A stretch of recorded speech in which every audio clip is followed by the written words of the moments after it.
नाम प्रभु कुमार गुप्ता, आप देख रहे हैं सच्ची खबर न्यूज। जी हाँ दोस्तों, हम बता दें कि बांकेपुर में इलेक्शन था, जहां पे अच्छी मार्क पीके यानी प्रशांत किशोर ला चुके हैं। जहां पे रिपोर्ट के अनुसार देखा जा रहा है कि प्रशांत किशोर 19,000 वोटों से आरजेडी को 3 नंबर और बीजेपी 2 नंबर पर छोड़ते हुए अच्छी मार्क लाए और अच्छी वोटों से उनका जीत दर्ज हुआ। प्रशांत किशोर जीत हासिल किए और अब समर्थकों में और चाहने वालों में खुशी का लहर देखा जा रहा है। लेकिन वहां पे अब जनता और लोगों की एक और समस्या और एक और सवाल चल रहा है। सवाल मनों में ये चल रहा है कि जहां पे बांकेपुर में बीजेपी की सरकार काफी दिनों से राज कर रही थी, आज अचानक प्रशांत किशोर के आने के बाद हार का सामना करना पड़ा। रिपोर्ट के अनुसार, न्यूज के अनुसार देखा जा रहा है कि वहां पे 25 से 30 साल तक बीजेपी राज कर रहा था।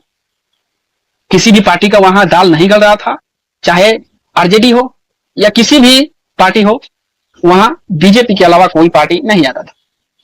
लेकिन इस चुनाव में आरजेडी को और बीजेपी छोड़ते हुए प्रशांत किशोर 19,000 से जीत हासिल की। अच्छी बात है, लोगों ने वहां पुराने सरकार को छोड़ते हुए नए सरकार और नए चेहरा को उम्मीदवार बनाए हैं। अपने हित में काम करने की आशा लेकर प्रशांत किशोर को 19,000 वोटों से जिताए। लेकिन एक और मन में हमारे सवाल है कि जहां पे काफी दिनों से बीजेपी राज करते हुए भी आज हार का सामना करना पड़ा, तो क्या लगता है कि प्रशांत किशोर उन जनता का जो उम्मीद लगाकर वोट दिए हैं, उस जनता को उस फल मिलेगा? प्रशांत किशोर के पीछे भी जब इलेक्शन था तो पिछला बार भी प्रशांत किशोर कई वादों किए थे। आप लोग देखे होंगे सोशल मीडिया पे। आज सोशल मीडिया का जमाना है, सोशल मीडिया पे कुछ भी बक दो, बोल दो, वो जस्ट ही आपके पास पहुंच जाएगा।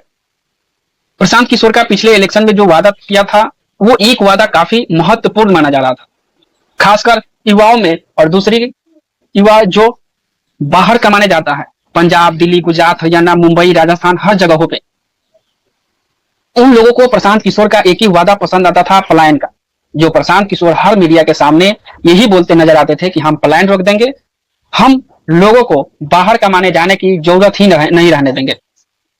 क्योंकि इलेक्शन के बीच में छठ पूजा पड़ा था, तो उन्होंने ये भी कहा था कि छठ में आने वाले तमाम लोगों को अब बाहर जाने की जरूरत ही नहीं पड़ेगी। हमारी सरकार बनाइए, हमारे बिहार में मुख्यमंत्री बनाइए, आप सभी को हम वादा देते हैं, वादा करते हैं कि आप सभी को बाहर कमाने जाने की जरूरत नहीं होगा। और इस बयान को काफी लोग पसंद कर रहे थे और अच्छा खासा वोट भी मिला, लेकिन सरकार बनाने लायक वोट नहीं मिला और हार गए। अच्छी शिक्षा, अच्छी रोजगार, पलायन रोकने की बात, प्रशांत किशोर का ये सबसे बड़ा अहम मुद्दा रहा था उस इलेक्शन में, इसके पहले वाले में। लेकिन अब बांकेपुर में प्रशांत किशोर ने अपना सरकार तो बना लिए, तो क्या लगता है कि जो जो वादा इसके पहले हुआ था, उस वादा का हिस्सा, मान लीजिए 3 हिस्सा में क्या एक हिस्सा भी मिलेगा बांकेपुर लोगों को?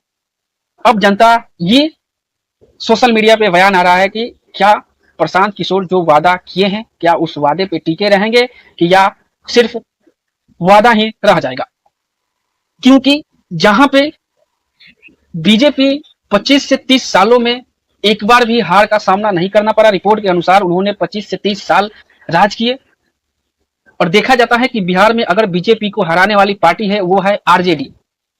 बिहार में अगर बीजेपी को हरा सकती है, वो आरजेडी हरा सकती है, बाकी दूसरा पार्टी नहीं हरा सकता है। लेकिन इन दोनों पार्टी के बीच में जनसुराज यानी पीके घुसे, प्रशांत किशोर जो अच्छे अच्छे वादा लेकर घुसे हैं।